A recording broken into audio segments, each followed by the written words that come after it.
नमस्कार दोस्तों, मेरा नाम चंद्रेन जैन है और मैं एक अकाउंटिंग प्रोफेशनल हूँ।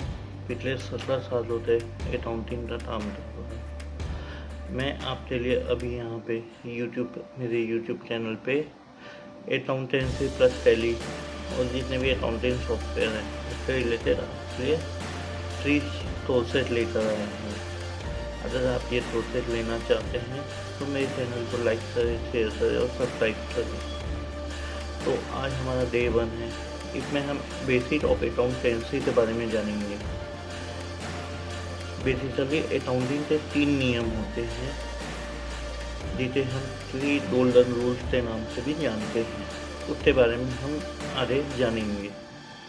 तो मेरे साथ ये वीडियो पे बने रहिए। Thank you. जैसे कि मैंने आपको बताया, अकाउंटिंग सिस्टम के 3 गोल्डन रूल है। पहला है पर्सनल अकाउंट रूल, जिसको हम हिंदी में व्यक्तिगत खाता नियम बोलते हैं। दूसरा है रियल अकाउंट रूल, जिसको हम हिंदी में वास्तविक खाता नियम कहते हैं। और तीसरा एंड लास्ट है नॉमिनल अकाउंट रूल, जिसको हम नाम मात्र खाता नियम कहते हैं। अब हम पहचानेंगे कैसे कि पर्सनल अकाउंट रूल क्या है, रियल अकाउंट रूल क्या है और नॉमिनल अकाउंट रूल क्या है। तो इसको हम बेसिकली हम ये मानकर चलते हैं पर्सनल अकाउंट रूल। इसमें जो रहता है, जो पर्सनल नाम से उत्तर देते हैं, राम, श्याम, मोहन, ठीक है, इसमें जो प्राप्त करता है उसे हम डेबिट करते हैं और जो देता है उसे क्रेडिट करते हैं। सपोज मैं मान लीजिए एक एंट्री है जिसमें राम ने मोहन से 1000 रुपये लिए, ठीक है। अब इसका जो एंट्री होगा वो होगा Ram account debit 1000 rupees, Mohan account credit 1000 rupees, ठीक है। ये हुआ आपका पर्सनल व्यक्तिगत खाता, ठीक है। अब आते हैं वास्तविक खाता, जो होता है नॉर्मली हम बिजनेस के लिए यूज करते हैं, ठीक है। इसमें जो चीज़ आपके व्यवसाय में आती है उसे हम डेबिट कहते हैं और जो व्यवसाय से बाहर जाती है उसे क्रेडिट कहते हैं, ठीक है। तो इसमें हम करते हैं, मान लीजिए हम अपनी शॉप के लिए फर्नीचर लिए, ठीक है। तो इसमें हम जो डबल सिस्टम एंट्री करेंगे उसमें हम डालेंगे फर्नीचर अकाउंट डेबिट और कैश और bank account credit.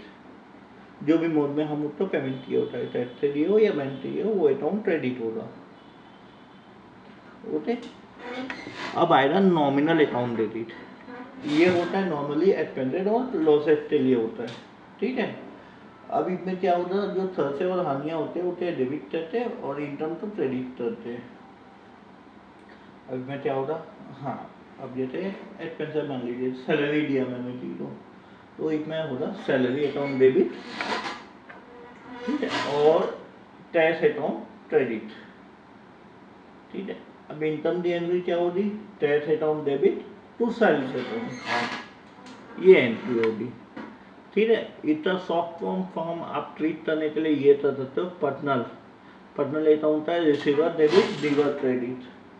Real account होगा term in debit door out credit, ठीक है। नॉमिनल अकाउंट में क्या होगा, expenses loss are debit, income और देन आर क्रेडिट।